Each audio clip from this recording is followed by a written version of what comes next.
malam Jumat.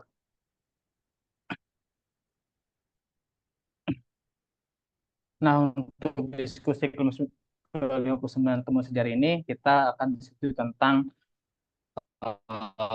buku Harmoni Akulturasi Tradisi Kudus sekaligus penulis yaitu Prof. Muhammad Rashid.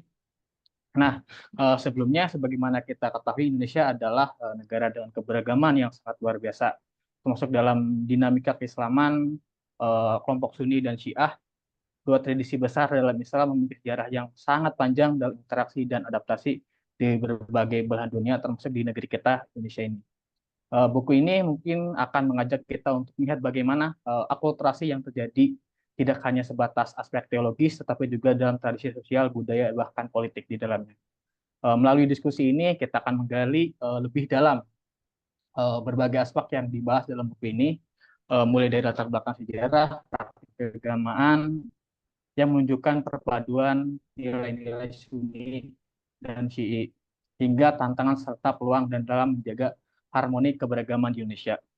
Untuk itu, mari kita manfaatkan sesi ini sebagai ajang bertukar gagasan, menggali wawasan baru, serta membangun pemahaman yang lebih luas mengenai keberagaman dalam Islam. Semoga diskusi ini memberikan manfaat bagi kita semua dalam upaya memperkokoh persatuan dan toleransi di tengah masyarakat. Tanpa perpanjang lebar, saya perkenalkan sebagai narasumber yaitu Prof. Muhammad Rashid. Dia merupakan dosen IAIN Kudus. Untuk konsentrasi sendiri tentang sejarah kebudayaan Islam, Magister Ilmu Sejarah lulusan UNDIP. Untuk kepada beliau waktu dan tempat, saya persilakan untuk memberikan penjelasan tentang buku ini. Silakan, Prof. Terima kasih. Share screen saya sudah masuk, ya? Halo, share screen saya sudah masuk, Mas? Belum, Kang. Belum, ya? Iya, belum. Mungkin mohon dibantu, Mas Ongki. Wajah jenengan mestinya harus tampil, Prof. Soalnya narasumber toh.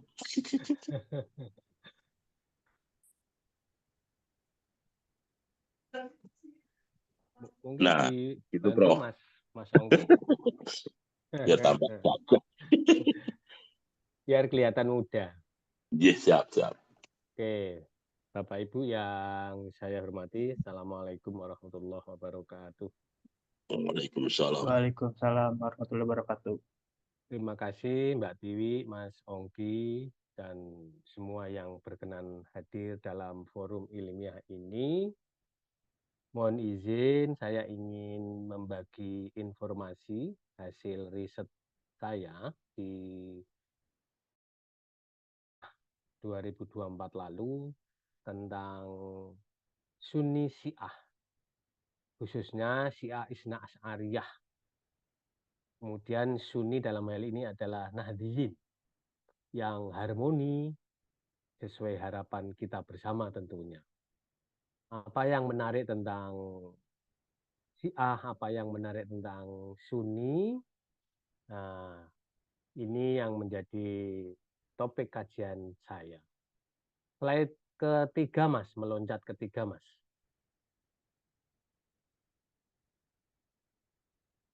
Dinamika beragama di Indonesia menghadapi fluktuasi yang dapat kita saksikan di berbagai pemberitaan media, terutama media sosial. Untuk menyikapinya, maka Presiden Jokowi saat itu menerbitkan Perpres nomor 58 tahun 2023 tentang penguatan moderasi beragama. Maka dibentuk Sekretaris Bersama Moderasi Beragama yang bertugas mengoordinasikan, memantau, dan mengevaluasi penguatan moderasi beragama di instansi pusat dan daerah. Menteri Agama sebagai ketua pelaksana. Ada 7 program prioritas Menteri Agama. Prioritas pertamanya, yakni penguatan moderasi beragama sebagai modal dasar menjaga keutuhan dan meningkatkan kualitas hidup berbangsa dan bernegara. Pentingnya dioptimalkan moderasi beragama karena Nusantara memiliki kebinekaan dalam kehidupan. Kemudian kita masuk area ke kajian sejarah. Sejarah merupakan jendela untuk melihat kehidupan masa lalu, sehingga generasi kita mampu melihat fakta. Lanjut, Mas. Untuk bersikap pada masa kini dan mendatang atas dasar fakta-fakta sejarah.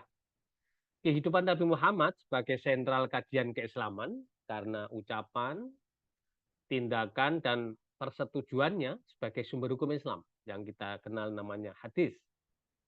Dinamika kehidupan umat di sekeliling Nabi masa itu terkadang memicu terjadinya persoalan. Hal ini dapat dipotret sejak pra-kenabian hingga pasca wafatnya Nabi Muhammad. Lanjut, Mas. Wafatnya Nabi. Kami merunut dari yang awal dulu sehingga nanti merujuk ke topik hari ini. Nabi Muhammad wafat 12 Rabiul Awal. Terjadi pergantian kepemimpinan Nabi. Kepemimpinan. Nah, jadi yang terjadi adalah pergantian kepemimpinan. Ada dua kelompok. Yang pertama mengusung Bani Quraisy, pengganti kepemimpinan Nabi, bukan mengganti nabinya, tapi kepemimpinan, kepala negara. Yang kedua, kelompok yang kedua menunjuk Bani Quraisy dari Ahlul Bait. Ya, ini Ali bin Abi Thalib. Mereka memberi nama kelompok Tasayyuh atau Syiah. Sahabat Ansor dan Muhajirin. Sahabat Ansor adalah orang yang domisili di kota Yasrib, menerima kedatangan kelompok Kanjeng Nabi dan sahabatnya yang disebut sahabat Muhajirin bermusyawarah di sebuah tempat namanya Sakifah Bani Sa'idah di kota Madinah. Pertemuan tersebut memutuskan pengganti kepemimpinan pasca wafatnya Nabi adalah Abu Bakar As-Siddiq sebagai khalifah perdana. Pertimbangannya, ia sahabat Nabi yang pertama kali masuk Islam, menemani Nabi hijrah dari Makkah ke Yasrib atau sekarang namanya kota Madinah di Arab Saudi. Abu Bakar juga mertua Nabi. Nabi menikahi Aisyah binti Abu Bakar. Abu Bakar tatkala Nabi sakit menjadi pengganti imam sholat. Khalifah Abu Bakar wafat 22 Agustus 634. Menjabat sebagai khalifah, sebagai pemimpin negara, kisaran hanya 3 tahun. Nah, beliau wafat karena sakit, kemudian dimakamkan di samping makam Nabi Muhammad. Sebelum Abu Bakar wafat, berwasiat agar gaji yang diterimanya selama menjadi khalifah dikembalikan pada Baitul Mal. Dan bermusyawarah dengan para sahabat bahwa pengganti kekhalifahannya nanti adalah Umar bin Khattab, khalifah yang kedua. Lanjut, Mas.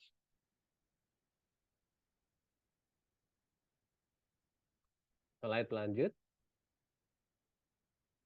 Saya juga nge-lag, Bro. Bentar. Lanjut. Kayaknya nge-lag. Oke ya. Ya, khalifah berikutnya adalah Khalifah Umar bin Khattab. Beliau ditunjuk sebagai khalifah kedua yang penggunaan dana negara transparan. Saat itu belum ada KPK meskipun.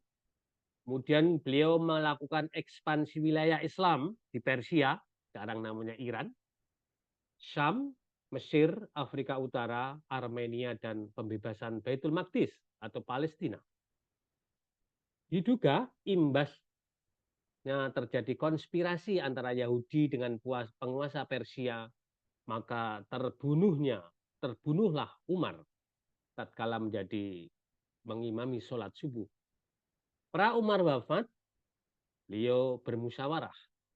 Nanti ketika Umar masih hidup, ada 6 kandidat yang layak dicalonkan menjadi pengganti Umar, yakni 6 tersebut Utsman bin Affan, Ali bin Abi Thalib, Thalhah, Zubair, Sa'ad bin Abi Waqqas, dan Abdurrahman bin Auf. Mereka adalah sahabat, teman dekat. Mendekati ajal, Umar mohon izin pada Aisyah, istri Nabi Muhammad, agar jenazahnya dimakamkan bersebelahan dengan makam Nabi dan makam Abu Bakar, sang ayahanda Aisyah. Wafatnya Umar, maka slide berikutnya, terpilihlah sahabat Utsman bin Affan Beliau dipilih oleh tim formatur, 6 orang yang dikenal dengan Ahlul Halli wal Aqdi. Istilah ini juga dipakai oleh teman-teman Nahdliyin dalam memilih pemimpin PBNU. Utsman dibaiat menjadi khalifah ketiga pada usia 70 tahun. Seminggu pasca dibaiat, hutang pribadi Umar dengan para pihak dilunasi uang pribadi Utsman karena beliau adalah seorang pengusaha. Umar miskin harta tatkala menjadi khalifah. Selama Utsman menjabat, ada keluarganya menjabat. Utsman menyegarkan pejabat yang dilantik era Umar bin Khattab. Sejarawan menafsiri penyebab dibunuhnya Utsman karena melakukan reshuffle kabinet di eranya. Maka pada 17 Juni 656 Masehi, warga dari Kufah, Basrah, dan Mesir mengepung kediaman Khalifah Utsman, bahkan terbunuh, berkuasa selama 12 tahun. Ali bin Abi Thalib menjadi khalifah keempat, 24 Juni 656 sampai 661 Masehi, seminggu pasca wafatnya Utsman. Di khalifah keempat adalah Ali bin Abi Thalib. Gerakan massa dipimpin Muawiyah bin Abu Sufyan, gubernur Syam, diangkat era Utsman. Keluarga Utsman menuntut pada Khalifah Ali, seorang khalifah keempat, menghukum pembunuh Utsman atas dasar surat Al-Isra ayat 33. Kelompok pembunuh Utsman disinyalir bergabung dengan kelompok Ali. Pertimbangan stabilitas politik, Ali tidak memenuhi tuntutan massa menghakimi pembunuh Utsman. Dalihnya, stabilitas keamanan masa kritis menghadapi suku Badui yang memberontak. Bila pemberontakan terwujud, terjadi era jahiliyah jilid 2, maka menunggu saat yang tepat untuk menghakimi pembunuh Utsman. Desember 656 Masehi, awal kekhalifahan Ali, terjadi perang Jamal di Basrah antara Khalifah Ali melawan sahabat Tolha, Zubair bin Awam, dan Aisyah, istri Nabi. Tolha dan Zubair tak membaiat Ali tatkala menjadi khalifah karena dia tidak setuju Ali menjadi khalifah. Perang dimenangkan oleh Ali, Tolha dan Zubair tewas dalam perang. Jadi berbicara tentang sejarah Islam penuh dengan tetesan darah. Slide berikutnya, Mas.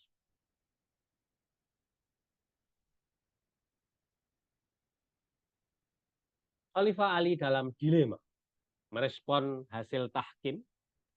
Dilema bagi Ali karena diboikot kelompok bentukan baru, keluar dari barisan Ali, yakni Khawarij, dan kubu Muawiyah atau Sunni. Jadi Khawarij ini termasuk embrio gerakan-gerakan radikal yang ada di Indonesia. Puncak kekecewaan Khawarij berencana membunuh Ali, Muawiyah, dan Amr bin As. 3 orang itu harus dibunuh. Hanya Ali yang terbunuh. Maka mereka punya dalih. Mengapa Ali dibunuh? Karena tahkim tidak berdasarkan Al-Quran, tapi prinsip sekuler. Siapakah Abdurrahman bin Muljam yang membunuh sahabat Ali? Ia dari suku Tamimi, ahli sholat tahajud, ahli puasa, penghafal Al-Quran 30 juz. Bahkan era Khalifah Umar ia diutus sebagai guru tahfidz di Mesir, era gubernur Amr bin As. Karena Nabi pernah berpesan, akan ada kelompok umatku pandai membaca, menghafal Al-Quran dengan lisannya, tapi tidak melewati tenggorokan. Mereka murtad, laksana anak panah terlepas dari busurnya. Hadis riwayat Muslim. Nomor 1068. Slide berikutnya, Mas. Perang Siffin antara Ali melawan Muawiyah. Ketegangan memuncak lagi karena Khalifah Ali mengganti jabatan Muawiyah sebagai gubernur Syam. Wilayahnya kini Suriah, Palestina, Jordan, dan Lebanon. Muawiyah melawan, maka terjadi perang Siffin. Muawiyah melawan karena jabatannya diganti oleh Ali. Kecamuknya perang, pasukan Muawiyah terdesak, mereka berinisiatif damai atau arbitrase dengan dialog. Pasukan Ali dipimpin Abu Musa al-Ash'ari dan pasukan Muawiyah dipimpin Amr bin As di kota Azra, Syria. Terjadi referendum. Strategi itu dilakukan Amr bin As, perwakilan Muawiyah, memberi kesempatan pada Abu Musa mewakili Ali. Abu Musa menyatakan bahwa karena ketegangan, maka tongkat kekuasaan Ali diserahkan pada rakyat. Strategi politis inilah yang menyebabkan adanya perubahan mendasar. Amr bin As mendeklarasikan Muawiyah sebagai raja perdana dinasti Umayyah, sebuah dinasti baru pasca Khulafaur Rasyidin yang kita kenal menjadi monarki absolut. Lanjut, Mas. Dinasti Umayyah, dinasti perdana dalam Islam dengan pemerintahan patrimonialisme selama 91 tahun, dipimpin 14 raja, mulai dari Muawiyah bin Abi Sufyan hingga Marwan bin Muhammad. Generasi daulah kedua adalah generasi daulah baru. Pengganti Muawiyah, Yazid I bin Muawiyah menghadapi Raja Hijaz yang menghendaki dipimpin Ahlul Bait, yakni Hasan bin Ali, pengganti Ali sang ayahnya. Agar nirkonflik, Hasan menyerahkan kepercayaan rakyat Hijaz pada Yazid dengan 5 kompensasi yang kita kenal Traktat Hasan Muawiyah. Hanya saja permohonan ini tidak dipenuhi oleh Yazid karena permintaan yang tidak mudah, yakni pemerintahan sesuai syariat Islam. Bila Muawiyah mangkat atau wafat, jabatan kepala negara tidak diwariskan pada anaknya Yazid, tapi dilimpahkan pada Hasan bin Ali. Tidak mengutuk Ali, mengirim upeti pada Hasan bin Ali dari aset di Kufah sebesar 5 juta dirham.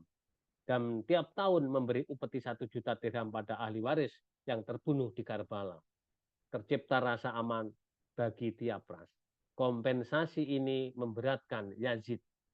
Maka kompensasi ini tak dipenuhi karena Hasan terbunuh. Karena rekayasa Yazid. Karbala berdarah. Ini peristiwa yang masih menjadi catatan sejarah hingga hari ini bagi saudara-saudara kita warga Syiah. Muawiyah wafat tahun 60 Hijriah digantikan anaknya Yazid. Pemerintahan di Damaskus. Syiah menolak Yazid dengan dalih Yazid anak selir Muawiyah.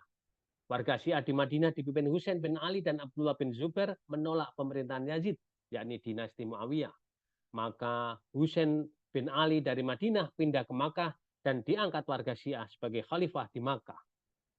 Akan tetapi Husain terbunuh dalam perang di Karbala, Irak. Dimakamkan di Karbala, 100 km dari Baghdad. Inilah peristiwa yang sangat menjadi peristiwa menegangkan hingga hari ini. Lanjut, Mas. Muawiyah wafat. Lanjut. Oke. Ahlul Bait yang syahid di Karbala antara lain Ali Al-Akbar bin Husain, Ummu Ishaq binti Tolhah, Sukainah, Asma binti At-Tarid, Abu Bakar dan Umar, keduanya bin Husain.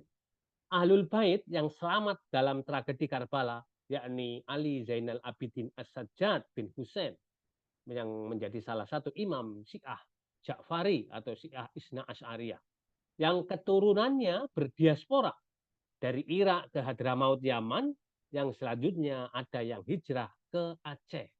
Maka kita nanti mengenal Samudra Pasai. Diaspora warga Syiah di Nusantara.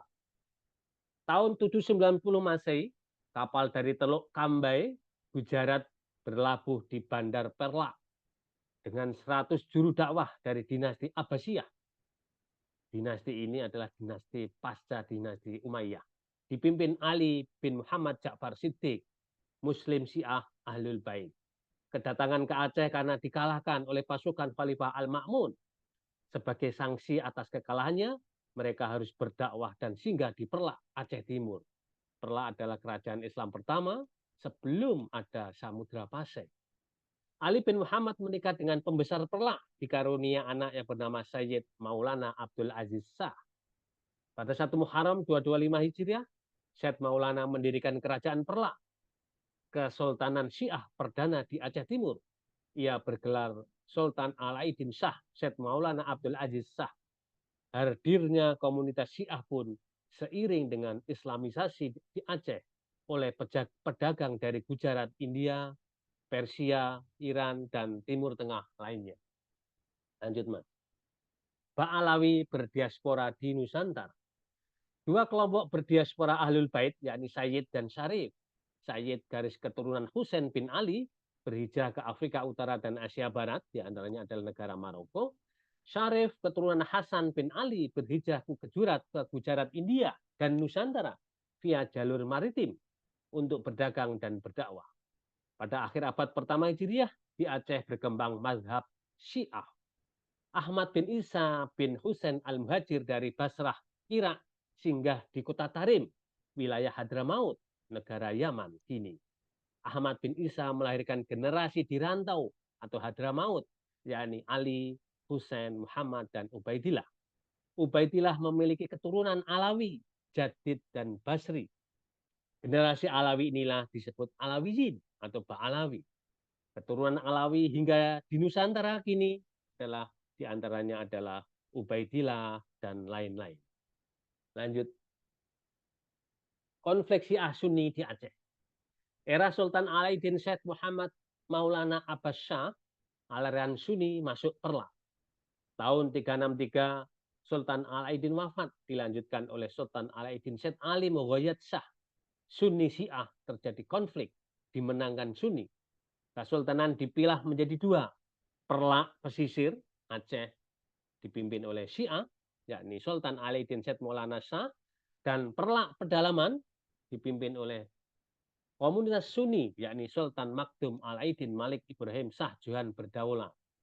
Kesultanan Perla pesisir atau Syiah diserang oleh Sriwijaya, sehingga Perla pesisir dan pedalaman disatukan dengan Raja Sultan Makdum Alauddin Malik Ibrahim Shah Jahan Berdaulat yang dipimpin oleh Sunni. Lanjut. Syiah dan persekusi. Dalam sejarah Kesultanan Bintoro Demak, Syekh Siti Jenar memimpin gerakan di bawah tanah berhaluan Syiah yang akan mengkudeta Kesultanan Bintoro yang berhaluan Sunni. Untuk meredam gejolak, Siti Jenar dituduh penganut ajaran Manunggaling Kaulo Marang Gusti, yang disebut istilah lain adalah Wahdatul Wujud. Era Orde Baru, seiring terjadinya revolusi Iran tahun 79 yang dimotori oleh Ayatullah Khomeini, Syiah dicurigai membawa etos revolusi ke Indonesia, sehingga gerakan Syiah mendapat pengawasan ekstra dari pemerintah Orde Baru. Di arus bawah, Syiah Sunni ada benih konflik dengan hadirnya gerakan Islam fundamental atau Salafi tahun 80-an. Maka terjadi ketegangan yang real di Pekalongan, didirikan Pondok Pesantren Al-Hadi oleh Ustadz Ahmad Barokbah, alumni Universitas Hauzatul Ilmi Iran. Tujuan pendirian untuk kaderisasi Syiah, meluruskan kekeliruan publik terhadap Syiah, dan menjalin persaudaraan sesama Muslim yang berbeda madhab. Tahun 99, Ponpes Al-Hadi diserang massa Salafi karena dianggap sesat, meski hingga kini makin eksis. Tahun 2000, Ponpes Al-Hadi di Batang, cabang Al-Hadi Pekalongan juga diserang massa, hingga Ponpes yang di Batang tutup hingga hari ini. Lanjut. Tahun 2003 di Tegal, ada konflik Syiah Sunni. Tahun 2004 di Pasuruan, 2005 di Bondowoso, 2006 di Pekalongan lagi, 2007 di Bangil, dan seterusnya terjadi konflik. Syiah di Kelurahan Kuningan, Semarang Utara, Kota Semarang, ketika memperingati Asyura, 10 Muharram, juga mendapat perlawanan. MUI Pusat tahun 1984 pada Rakernas menghimbau Muslim mengingat ragam perbedaan pokok antara Ahli Sunnah wal Jamaah dengan Syiah, terutama hal imamah pemerintahan, agar meningkatkan kewaspadaan kemungkinan masuknya paham Syiah. Jadi MUI Pusat tidak pernah menerbitkan Syiah itu sesat. Hanya saja pada tahun 2012, MUI Jawa Timur menerbitkan fatwa sesat pada Syiah. Di Indonesia, hanya MUI Jawa Timur lah yang menerbitkan fatwa bahwa Syiah adalah sesat. Lanjut. Pemicu menguatnya gerakan Syiah, dipersekusi, dijahili oleh Muslim lain, Sunni khususnya. Di balik melemahnya ekonomi Muslim, lalainya tokoh Sunni merespon dakwah Syiah.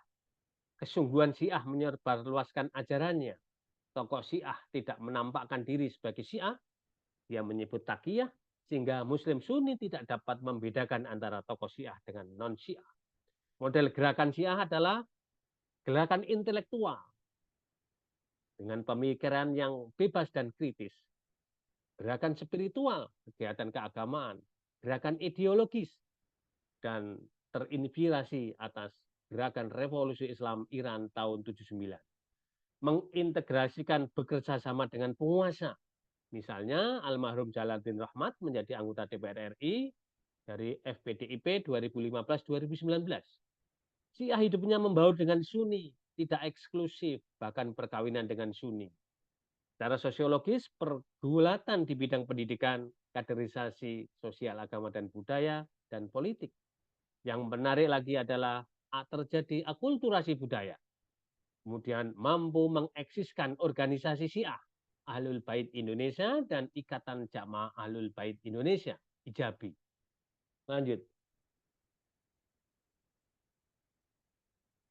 Syiah di Jepara, fokus riset saya. Eksisnya Syiah di wilayah Kabupaten Jepara pertama di Dukuh Candi, Desa Banjaran, Kecamatan Bangsri, dikenalkan oleh Ustadz Habib Abdul Qadir bin Abu Bakar Bafaqih. Sang Habib lahir di Kutorejo, Tuban, Jawa Timur. Ia wafat di Jepara 93. Syiah meluas di beberapa desa di wilayah Kecamatan Bangsri. Hanya saja sejak awal hingga kini di Jepara tidak terjadi konflik Sunni Syiah. Mengapa? Ini yang menarik untuk kita dalami bersama. Pertanyaannya, apakah moderasi beragama telah terwujud dengan baik antara Sunni dengan Syiah di Guyangan Jepara, Jawa Tengah? Pihak mana sajakah yang berperan mewujudkan toleransi? Strategi apa yang dilakukan oleh Syiah sehingga konflik? Hal apa sajakah pemicu konflik yang perlu disikapi agar tetap moderat? Lanjut.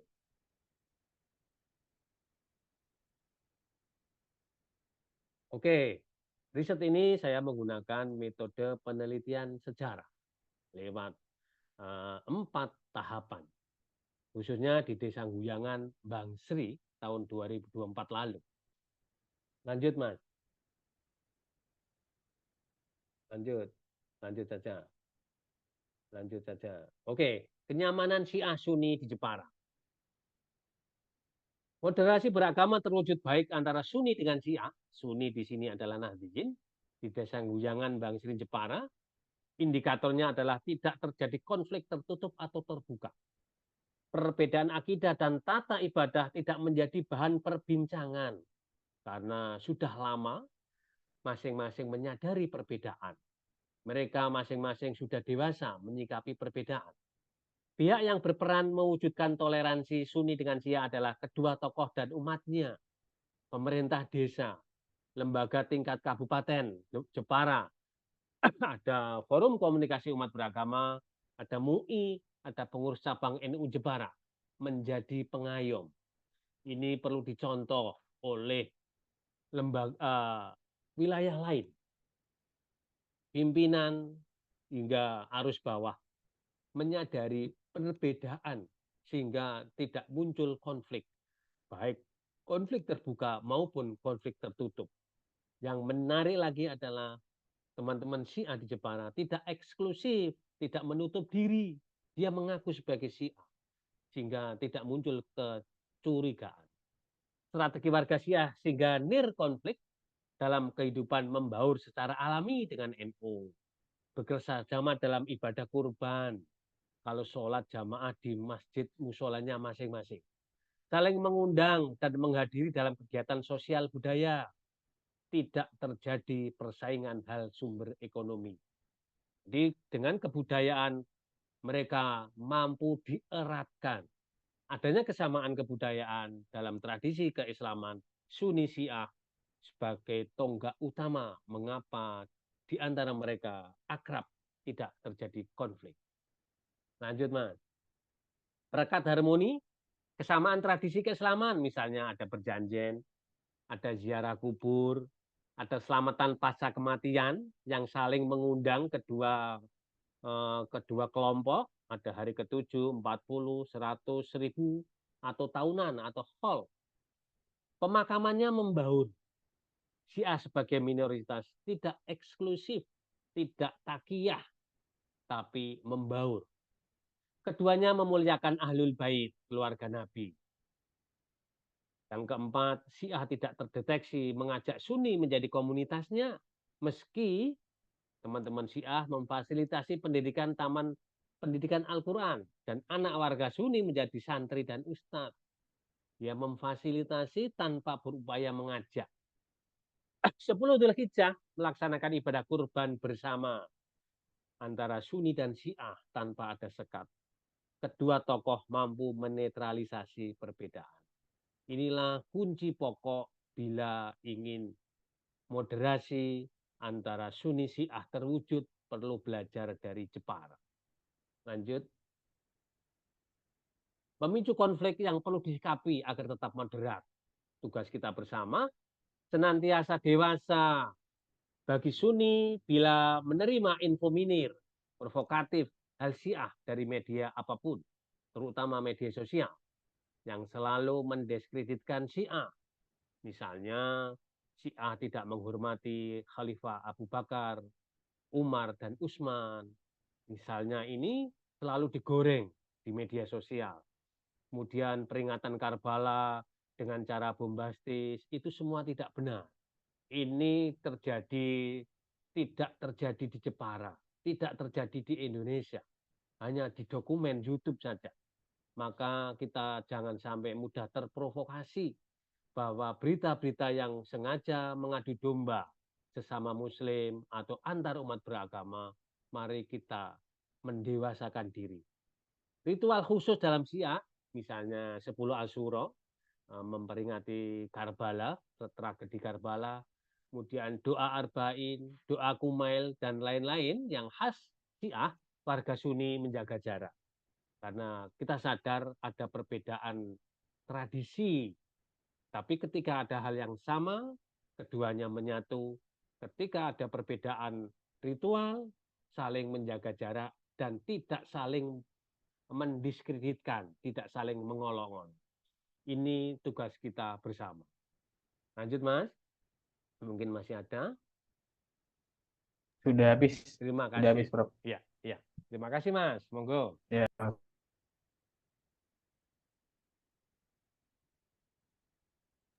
Terima kasih kepada Prof. Rashid sudah memaparkan penjelasan tentang akulturasi budaya Sunni dan Syiah di Indonesia, khususnya itu di Kabupaten Jepara. Mungkin dari teman-teman jika ingin ada yang ditanyakan bisa langsung saja membuka mic-nya melalui kotak ini, melambai tangan, atau bisa melalui chat kalau ingin ditanyakan. Silakan, apa ada yang ditanyakan dari teman-teman semua tentang pemaparan materi yang sudah disampaikan oleh Prof. Muhammad Rashid? Bisa langsung membuka mic-nya atau bisa lewat kolom chat juga.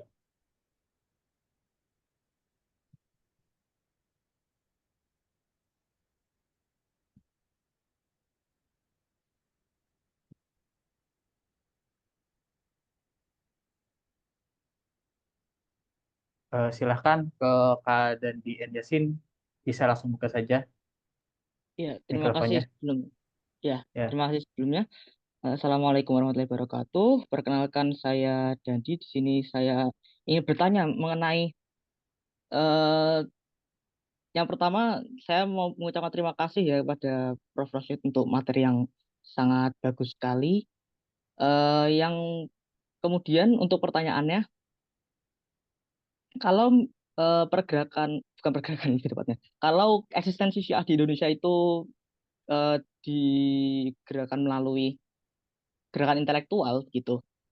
Lantas kenapa tidak ada, katakanlah, studi sebelumnya mengenai keterbukaan ini? Apakah keterbukaan identitas Syiah di Indonesia itu malah menjadi ancaman bagi orang Syiah itu sendiri secara lokal, terlepas dari adanya takiyah.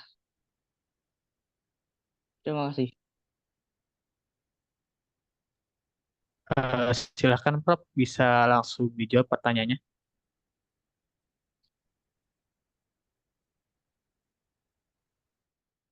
Oke, terima kasih Mas Dendi. Keterbukaan atas jati diri Syiah bagi komunitas Syiah di Jepara diawali dari kesadaran warga Syiah sendiri bahwa takiyah atau menyembunyikan identitas tidak menyelesaikan masalah. Jadi mereka menyadari bahwa dengan takiyah maka kemungkinan besar dicurigai semakin besar.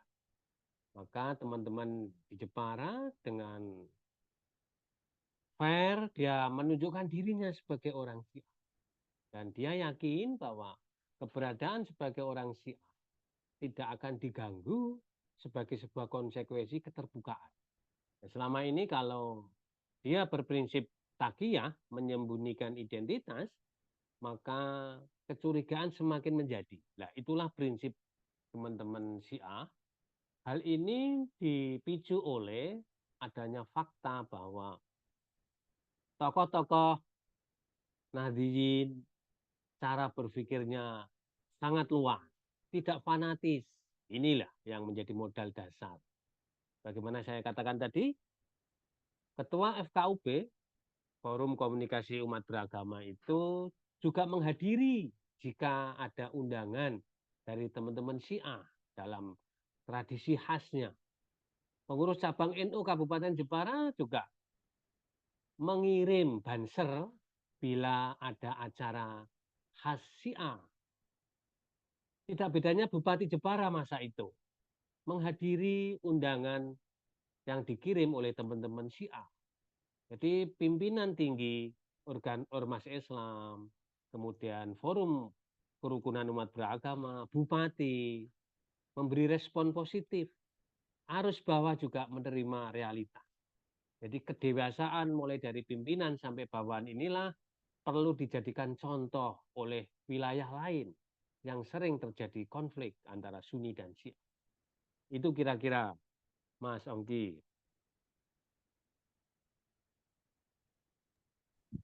Mungkin itu jawaban dari Prof. Prof.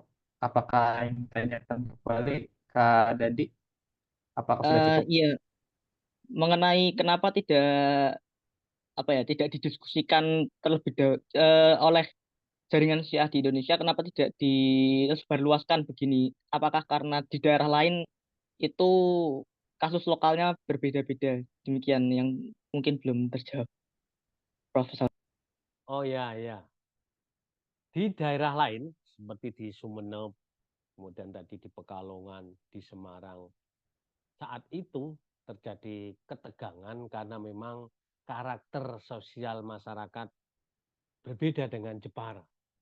Di Jepara ini saya anggap sebagai mutiara untuk dijadikan pelajaran berharga bagi daerah lain. Mengapa harus konflik? Konflik tidak menyelesaikan masalah. Mengapa ini harus terjadi? Memang di antara kita itu memang didesain berbeda oleh Tuhan. Mengapa perbedaan harus menjadi konflik? Kedewasaan menerima perbedaan inilah kata kunci. Orang Jepara sudah dewasa. Jadi mengapa daerah lain tidak dewasa? Ini menjadi pertanyaan. Riset ini, maka boleh jadi Mas Dandi melanjutkan riset di daerah lain. Alhamdulillah 2024 tidak dikenal lagi persekusi. Semoga yang tahun-tahun yang akan datang. Bahkan di Makassar itu ada surat edaran dari Wali Kota Makassar untuk memantau tradisi Asuro atau 10 suro yang dilaksanakan oleh teman-teman Syiah di Makassar. Di Jepara tidak pernah hal serupa. Demikian, Mas. Nah, terima kasih sekali, Prof. Sangat mengedukasi dan membuka wawasan. Terima kasih. Terima kasih Kak Dandi atas pertanyaan dan jawabannya dari Prof. Lanjut, pertanyaan ini dari Kak Ahmad. Pertanyaan adalah bagaimana dengan nasib umat Syiah di di Sampang yang mengungsi bertahun-tahun? Kalian jawab, Prof. Oke, saya tidak mengikuti dinamika Syiah di Sampang yang terjadi konflik terbuka. Di kondisi hari ini saya tidak mengikuti. Jadi mohon maaf, saya tidak mengikuti kondisi teman-teman Syiah di Sampang yang pernah konflik. Jadi saya tidak melakukan pemahaman tentang itu. Boleh jadi teman-teman bisa mengakses di media. Itu ya, Mas.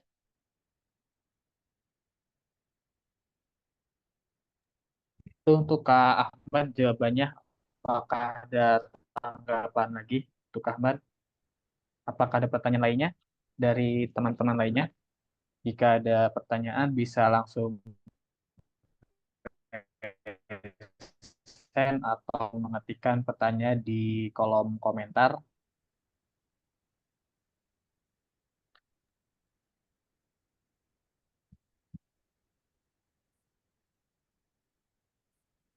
Nah, Prof, kadang kan di daerah tersebut juga ada gitu konflik-konflik tentang Sunni Syiah gitu. Apa sih yang menjadi ketakutan gitu orang-orang Sunni terhadap Syiah gitu sehingga banyak penolakan gitu, persekusi karena tahun kemarin juga kalau dirasa itu ada kejadian juga itu di daerah Bandung atau daerah mana itu. Apa sih yang menjadi ketakutan utama gitu yang Oke. menjadi orang Oke. Di antara poin ketakutan teman-teman Sunni misalnya terhadap gerakan Syiah, ada pemahaman bahwa Syiah ini memberi perhatian ekstra terhadap Ali dan keluarga Ali. Ada kesan bahwa teman-teman Syiah itu tidak memberi penghargaan yang proporsional di antara 4 Khulafaur Rasyidin, Abu Bakar, Umar, dan Utsman. Bahkan di Syiah sendiri itu ada beberapa sekte, dan sekte itu tidak semua ada di Indonesia. Yang eksis di Indonesia adalah Isna Asy'ariyah dengan 12 imam itu. 12 imam itu prinsipnya adalah tidak mengolok-ngolok 3 khalifah, Abu Bakar, Umar, dan Utsman. Yang mengolok-ngolok ini sekte Syiah lainnya, sekte di dalam Syiah lainnya. Misalnya Syiah Zaidiyah, ada beberapa sekte itu yang ditangkap oleh kita seakan-akan Syiah Isna Asy'ariyah sama dengan Syiah Zaidiyah. Bukan. Ini yang perlu menjadi pemahaman. Kemudian fanatisme teman-teman Syiah tentang Karbala, peristiwa terbunuhnya Husain bin Ali, memang dirayakan dengan ekstra. Merupakan hari duka. Karena Husain adalah ahlul bait, keluarga Nabi. Kemudian ketika dilakukan pembunuhan semacam itu merupakan tindakan yang tidak islami. Dia memberi penghargaan yang ekstra dengan cara ritual ekstra, yakni mulai dari Asyura, bahkan ada hari Arba'in, hari ke-40, kemudian ada doa-doa khas khusus kepada Ahlul Bait. Di sisi lain, Nahdliyin atau Sunni juga memberi penghargaan kepada Ahlul Bait. Ini pemahaman yang berbeda ini memang harus kita berikan edukasi kepada publik. Perbedaan pemahaman ini tidak perlu menjadi konflik. Nah, kedewasaan inilah tugas kita bersama bagaimana supaya kita menerima perbedaan. Jadi ingat bahwa MUI Pusat tidak pernah memfatwa Syiah itu sesat. Hanya MUI Jawa Timur. Karena ekskalasi dan sebagainya di Jawa Timur berbeda dengan di daerah lain. Bahkan konflik yang banyak terjadi adalah di Jawa Timur. Meskipun ini lama tidak terjadi, semoga menjadi pembelajaran kita bersama. Begitu, Mas. Terima kasih, Prof, jawabannya. Ini ada pertanyaan selanjutnya dari Kak Ramon. Apakah di era Orde Baru konflik Sunni dan Syiah di Indonesia terjadi? Jika tidak, apa yang membuat di era pasca Orba problem tersebut mengemuka? Bisa langsung dijawab, Prof. Oke, tadi sudah saya paparkan bahwa era Orde Baru ada ketakutan era Orde Baru terhadap gerakan Syiah, adanya kekhawatiran bahwa tahun 79 bulan Februari Ayatullah Ruhollah Khomeini mampu menggulingkan Reza Pahlavi, dinasti di Iran, dinasti yang saat itu berkuasa berpuluh-puluh tahun. Khomeini beserta rakyat Iran, dalam hal ini adalah warga Syiah, mampu menggulingkan kekuasaan Reza Pahlavi Februari 79. Orde Baru khawatir bila gerakan-gerakan Syiah di Iran terbawa di Indonesia akan mengganggu kenyamanan. Memang tidak ada aturan produk hukum yang dikeluarkan oleh Orde Baru menyangkut Syiah. Hanya saja upaya-upaya masif dilakukan yang tidak kasat mata, ya, melalui tangan belakang. Ini yang menyebabkan MUI Jawa Timur agak leluasa menerbitkan fatwa. Untungnya MUI lain selain Jawa Timur hingga hari ini tidak pernah menerbitkan fatwa. Itu Mas kira-kira. Jadi kata kuncinya kekhawatiran Orde Baru jika etos politik gerakan Syiah di Iran bila dibawa ke Indonesia akan mengganggu stabilitas politik Orde Baru. Demikian Mas. Ya, terima kasih, Prof. Jawabannya mungkin dari Kak Raymond. Apakah ada pertanyaan selanjutnya atau ada tanggapan mengenai jawabannya? Atau sudah cukup? Mungkin dari teman-teman lainnya, jika ingin ditanyakan, bisa raise hand dan ataupun mengetikkan pertanyaannya melalui kolom chat. Nanti biar saya akan bacakan. Mungkin dari Kak Ahmad, apakah ada pertanyaan selanjutnya? Atau dari Kak Reman dan teman-teman lainnya?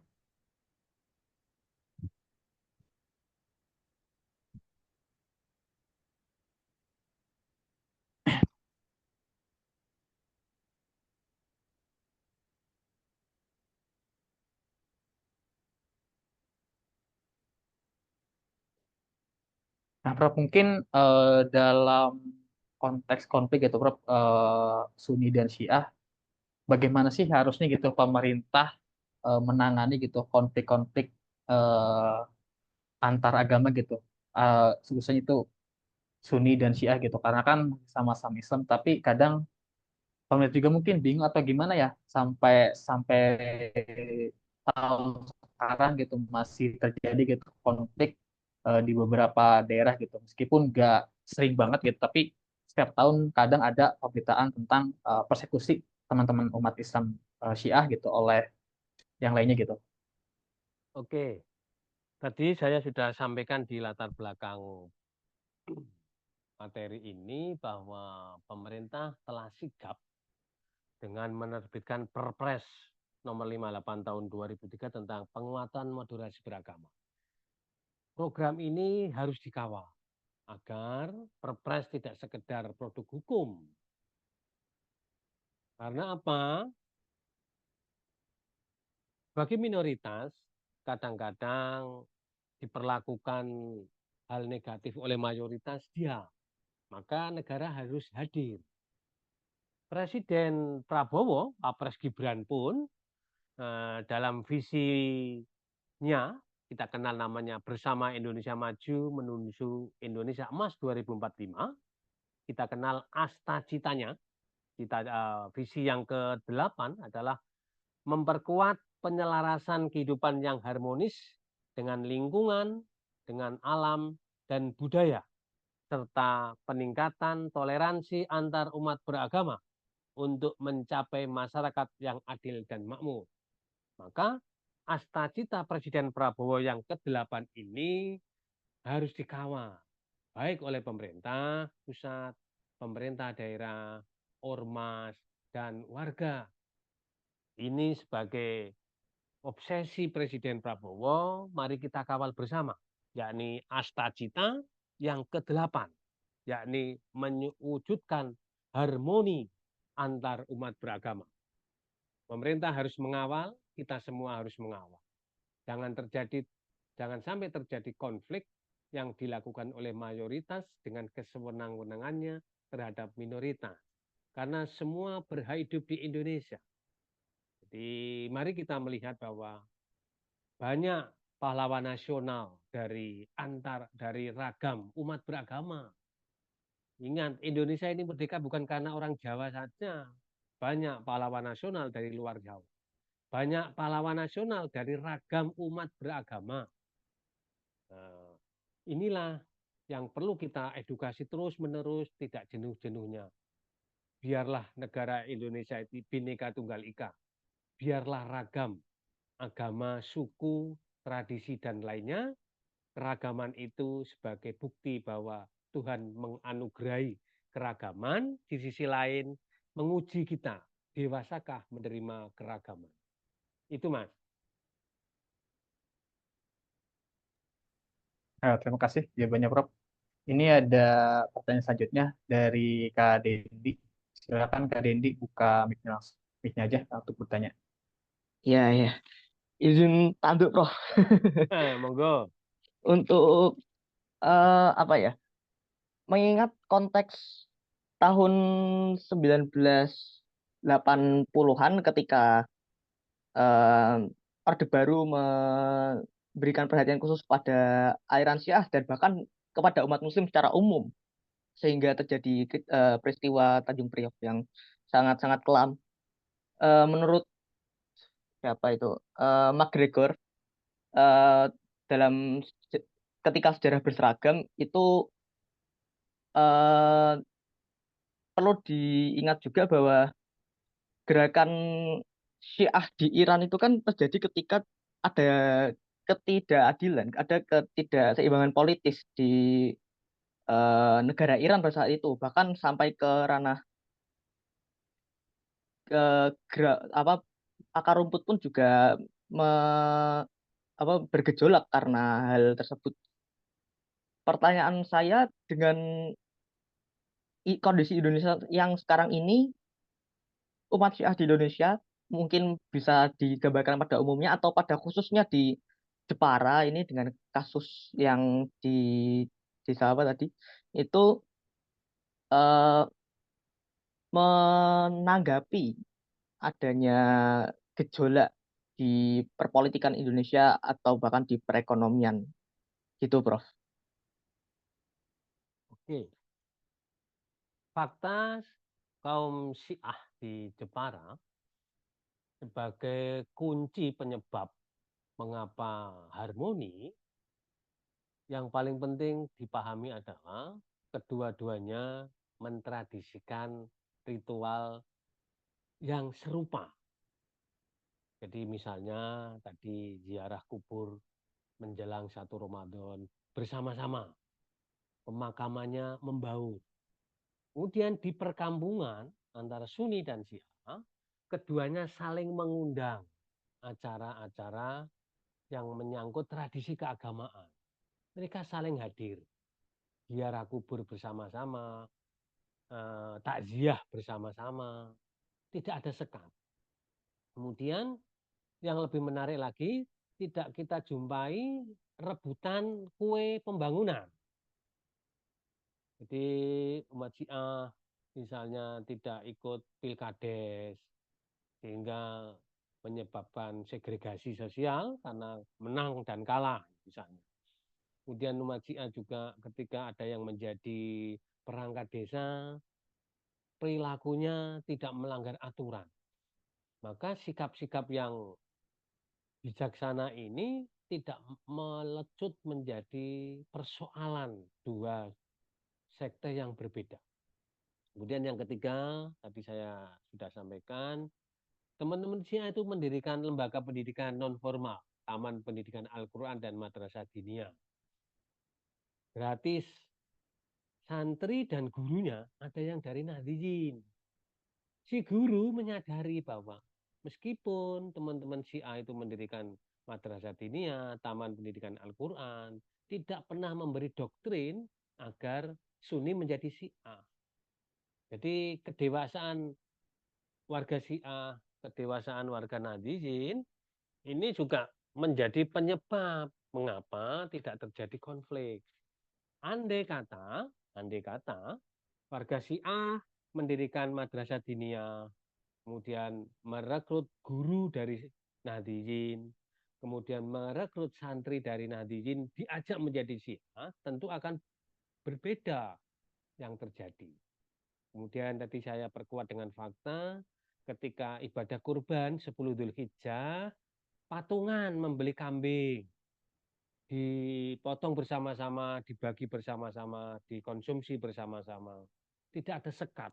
Nah, inilah pelajaran berharga sebuah mutiara agar Syiah Sunni di, di wilayah lain tetap harmoni. Karena kedua-duanya tidak merasa hebat dan kedua-duanya menyadari akan perbedaan. Demikian, Mas. Terima kasih Prof. Jawabannya. Apakah ada tanggapan dari Dandi? Apa sudah cukup? Ya, melihat waktu yang sudah larut, saya rasa saya cukupkan. Ya, sekian, terima kasih. Terima kasih atas pertanyaannya. Kini ada tanggapan dari Pak Abdul Jalil, hanya Nahdliyin yang melindungi kelompok Syiah di kampus-kampus PTKN. Di Walir itu nggak punya ruang contoh di MUI, SDH dilarang melibatkan kelompok Syiah. Itu tanggapan dari atau tambahan dari Pak Abdul Jalil. Mungkin dari teman-teman lainnya, apakah ada pertanyaan atau tanggapan lainnya tentang diskusi pada malam hari ini? Jika ingin ada pertanyaan atau tanggapan bisa melalui kolom komentar atau melalui RSN dan bertanya langsung ke Prof. Rashid. Apakah sudah cukup?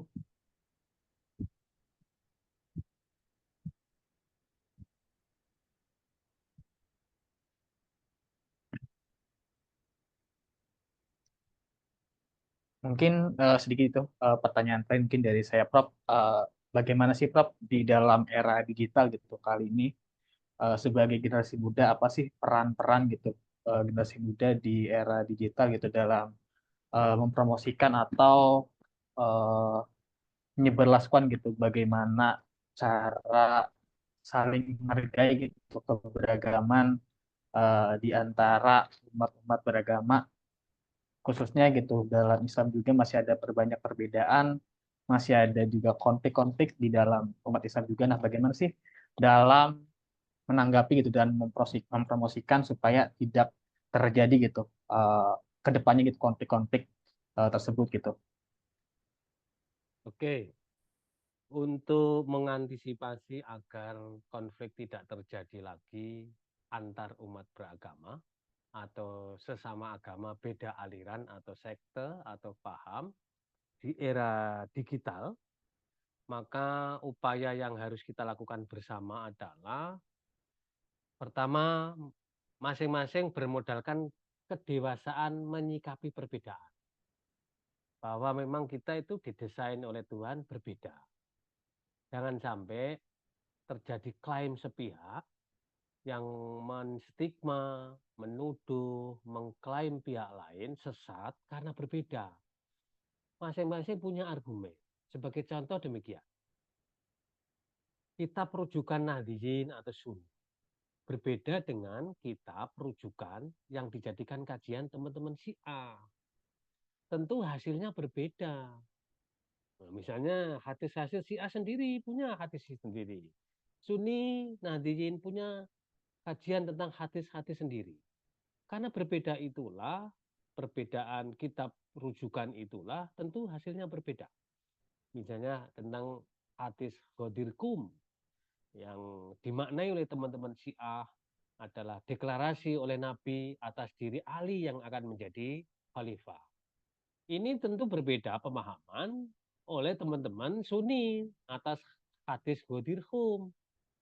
Nah, perbedaan ini menurut saya mari kita mendewasakan diri. Sudahlah kalau memang masing-masing berargumen yang berbeda, kita terima sebagai sebuah realita, tidak terjadi justifikasi atas perbedaan. Ini yang pertama. Yang kedua, kedewasaan menerima informasi dari berbagai pihak yang kadang-kadang tidak bertanggung jawab.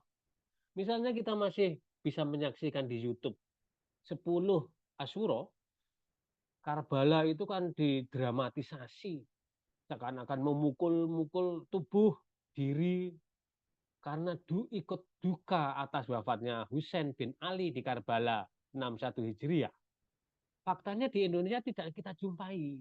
Itu hanya dokumen-dokumen dari negara lain, peristiwa yang sudah berlalu. Nah, dokumen itu sekarang kadang-kadang ditampilkan kembali, dapat kita saksikan di YouTube. Mari kita dewasa mencari informasi secara detail. Kalau kita tidak dewasa, kita mudah terprovokasi. Yang ketiga, ada pihak lain yang tidak nyaman bila kita itu harmoni antar umat beragama atau sesama umat beragama beda aliran. Mereka tidak nyaman kalau kita ini harmoni. Mengapa? Ada kepentingan. Kepentingannya apa? Supaya Indonesia tidak nyaman. Apakah kita menghendaki itu? Tentu tidak. Jadi agar kedewasaan kita terasah, maka mari kita mengecek kembali. Berita-berita di media sosial tidak selalu benar. Maka untuk mencari kebenarannya, kata kuncinya adalah Sunni dengan Syiah masing-masing punya referensi kitab yang berbeda. Tentu hasilnya berbeda. Masing-masing merasa benar, biarlah masing-masing merasa benar, tapi jangan menyalahkan karena perbedaan sumber rujukan. Demikian, Mas. Terima kasih Prof atas jawabannya.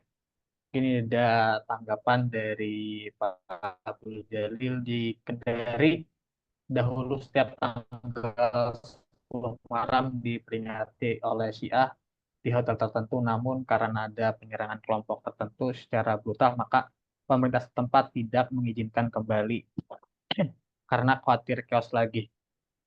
Mungkin ya Prof, ada dari Pak Ahmad ini minta pepetannya, apakah boleh dikirim atau tidak Prof? Oh ya, Pak Ahmad saya kenal itu. Nanti saya kirim Pak Ahmad. Ah, ya siap, ya siap. Itu teman saya Pak Ahmad. Ya, mungkin dari teman-teman lainnya, apakah ada pertanyaan lagi atau sudah cukup? Kalau ingin bertanya silahkan resen atau bisa mengetikkan pertanyaan melalui kolom komentar. Atau boleh jadi yang punya pengalaman bisa di-share di forum Nah, ini, Mas. Silakan kalau ada yang pengalaman gitu, punya pengalaman tentang kejadian atau yang berhubungan gitu dengan Sunni Syiah, bisa share gitu pengalamannya bagaimana di berbagai daerah gitu, karena kita di sini saling berdiskusi gitu, Itu saling Pak Ustadz sharing Jalil itu, ilmu pengetahuan. Pak Ustadz Jalil itu mau Silakan memberi. Pak Ustadz, Pak Ustadz, kalau mau open mic diperbolehkan untuk sharing-sharing bagaimana Cukup, Prof. keadaan Sunni Mendengarkan saja, Syiah di Prof. Kendari. Sukses, Prof. Nah, Ustadz dari Demak ini ya, yang sekarang di Halu Uliu. Yeah. Monggo Ustadz, silakan. Mungkin di Syiah ada di Kendari sana. Baik, ya. Saya ini kan ya Demak, saya kira ilmu agama saya sangat bermanfaat di Kendari. Jadi saya anggota Komisi Fatwa MUI. Kendari. Iya, anggota Komisi Fatwa MUI Provinsi yang bersanding dengan dokter-dokter dari LC itu ya. Oh ya. Terus saya lumayan aktif di MUI, termasuk kepanitiaan aktif. Sampai kemudian kesimpulan saya, kelompok-kelompok ini tidak sekedar si Sunni ya, meskipun ini tema si Sunni. Selalu ada kebijakan MUI pusat yang LDII itu tidak boleh dilibatkan dalam kepengurusan MUI. Tapi LDII di provinsi kami, Sulawesi Tenggara, itu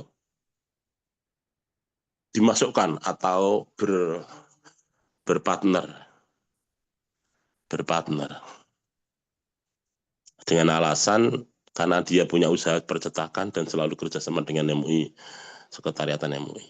Artinya keputusan MUI Pusat yang LDII itu dilarang untuk bergabung, itu tidak berlaku di provinsi kami. Jadi keagamaan di Sulawesi Tenggara secara umum menurut saya unik, ya, termasuk tadi misalkan afiliasi Muhammadiyah itu selalu PAN, NU selalu PKB, itu tidak berlaku juga di Kendari. Nah, kembali kepada isu tentang Syiah Sunni, tadi seperti yang di chat itu, saya sudah 10 tahun di sana, termasuk penyerangan-penyerangan kelompok di sana itu namanya Wahabi Salafi, ya, yang paling kuat itu.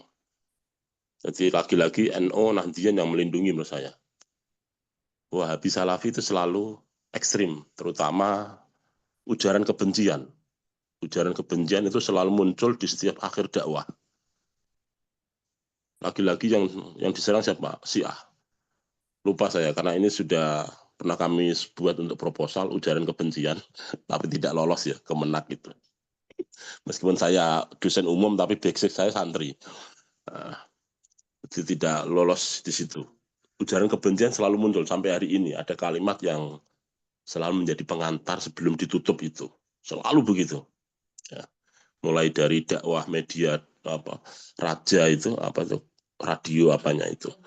Termasuk Syiah itu tadi setiap tanggal 10 Muharram seperti yang dijelaskan sama Prof. Rosyid tadi, itu juga ada semacam tadi ya penebusan Hasan Hussein itu ya. Nah, meninggalnya itu tadinya itu enjoy saja. Setelah hadirnya Islam yang dibawa oleh kelompok Salafi Wahabi, kebetulan ini Ustadz Jezen ya, saya sebut saja. Ustadz Jezen itu dari Ciamis, dari Sunda ya. Dari Sunda. Ke sana, kesimpulan kami, dia awalnya murni agama, pelan-pelan agama dibungkus bisnis ya. Meskipun sekali lagi perlu diteliti lebih lanjut, termasuk bantuan-bantuan dari Madinah, itu iya 10 tahun dibantu, termasuk kalau bicara soal korban sapi, tidak ada yang mengalahkan sampai 70 sapi itu. Nah, sekarang itu bagus, memberdayakan warga-warga untuk bisnis ya, meskipun pembagiannya bagaimana. Nah, kelompok-kelompok ini yang kemudian melarang Syiah untuk menyelenggarakan upacara sebelum Muharram. Karena oleh pemerintah nanti dianggap chaos terus, akhirnya pihak Syiah lebih baik diam. Gitu. Diam. Dan kami dekat sekali. Bagi Syiah itu gerakannya tidak penting kuantitas umat itu. Dia selalu mendekati saya. Ustadz, kalau Ustadz mau, nanti kita ikutkan training di Iran. Jadi basis perjuangannya itu tidak perlu banyak-banyak kuantitas, tetapi lebih banyak Ustadz. 1 orang atau 2 orang tapi pemimpin itu salah satu. Sama enggak nanti temuan dengan Prof Rosyid. Jadi orientasi perjuangannya Syiah itu tidak perlu mengajak umat yang banyak, tapi umat-umat yang visioner, pemimpin dari organisasi apapun direkrut. Seperti tadi misalkan kalau Ustadz mau nanti saya ikutkan training di Iran bla bla bla gitu toh. Loh, saya ini NU loh, saya tidak mungkin jadi Syiah. Enggak apa-apa Ustadz. Sampai segitu ya. Sama enggak temuan dengan Prof Rosyid. Jadi sekarang Syiah di Kendari itu diam saja, tapi saya dekat. Saya dikasih buku sama tulis, termasuk ketika bicara soal terawih itu kan sholat isaknya dia atau sholat sunnahnya malam Syiah itu panjang, banyak rakaat itu ya. Termasuk Dr. Jumaidin ya. Dr. Laude Jumaidin ini didengkot Syiah di Kendari dan saya dekat. Karena beberapa kegiatan saya dilibatkan, karena saya lebih merangkul ya tadi.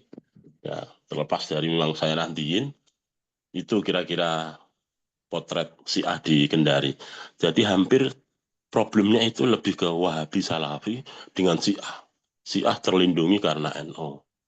Tapi ngomongin di umum, di Jogja itu ada, siapa itu yang ya penerbit buku itu saat di Condong Catur itu, Yayasan Fikr ya. Pak siapa itu Ya, orang Makassar? Rausan Fikr. Iya, siapa itu Ustadz siapa itu yang itu kan Syiah. Istrinya juga Syiah.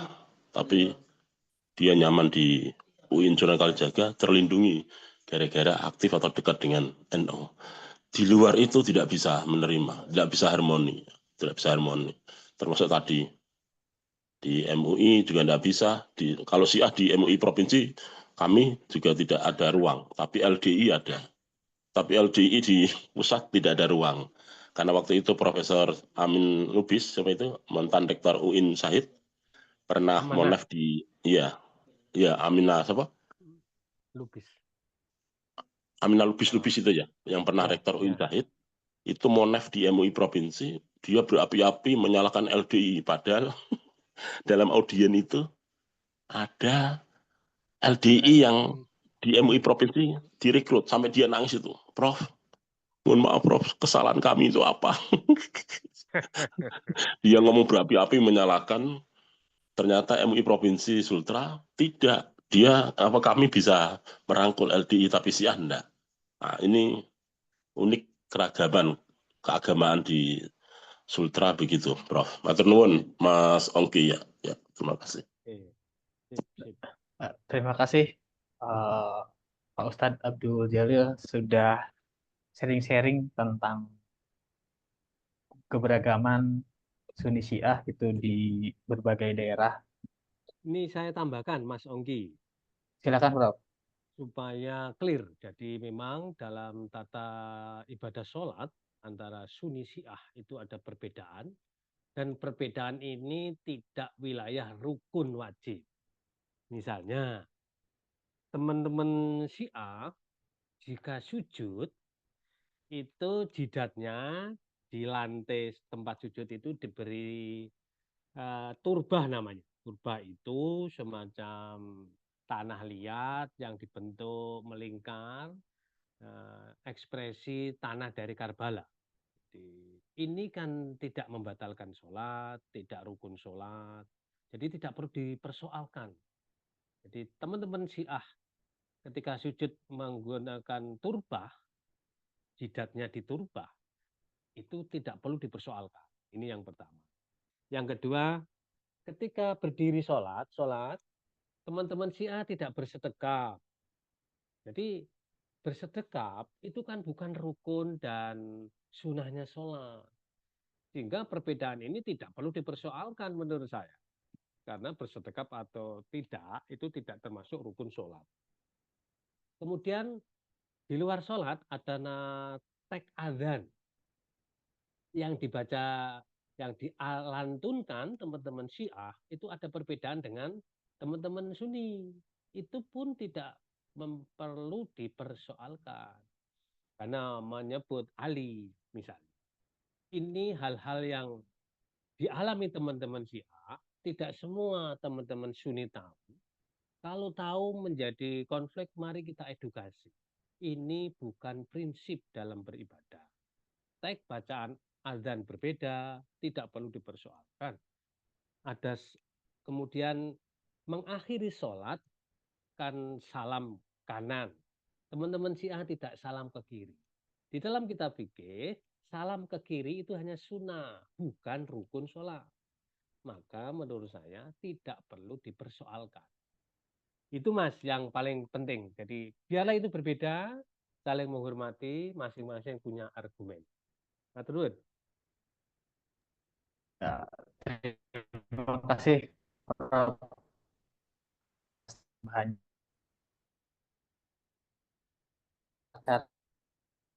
Risa itu. Terima kasih kepada semuanya sudah menghadiri diskusi temu sejarah yang ke-9 ini. Dari diskusi pada hari ini mungkin kita bisa ambil hikmahnya itu dewasa saling menjaga perbedaan. Jika berbeda ada baiknya kita bayun dulu saling mengetahui fungsi. Karena perbedaan sendiri merupakan anugerah dari Tuhan Yang Maha Esa dan tidak perlu menjadi sebuah konflik dari sebuah perbedaan, karena perbedaan membawa sebuah keindahan, karena jika semua dunia ini sama tidak akan indah dunia ini. Mungkin sebelum ditutup silakan kepada semuanya membuka kameranya. Kita foto bersama dulu. Silakan ke Prof membuka kameranya. Kita akan foto dulu. Apakah ada lagi yang membuka kamera? Ya, silakan ditunggu. Ya, terima kasih. Eh, saya hitungnya 1, 2, 3. Satu kali lagi. 1, 2, 3. Terima kasih sekali lagi sudah menghadiri diskusi pada hari ini. Mohon maaf apabila ada kekurangan dalam diskusi ini. Jika teman-teman ingin mengikuti diskusi selanjutnya, bisa bergabung ke komunitas Temu Sejarah melalui Instagram. Saya sebagai moderator penutup diskusi pada malam ini. Terima kasih kepada Prof. Roshid yang sudah memberikan materinya dan teman-teman semuanya yang sudah mengikuti jalannya diskusi pada malam hari ini. Terima kasih. Sekali lagi, selamat malam, selamat beristirahat. Wassalamualaikum warahmatullahi wabarakatuh. Waalaikumsalam. Warahmatullahi wabarakatuh. Ya, matur suwun teman-teman semuanya, salam sehat ya.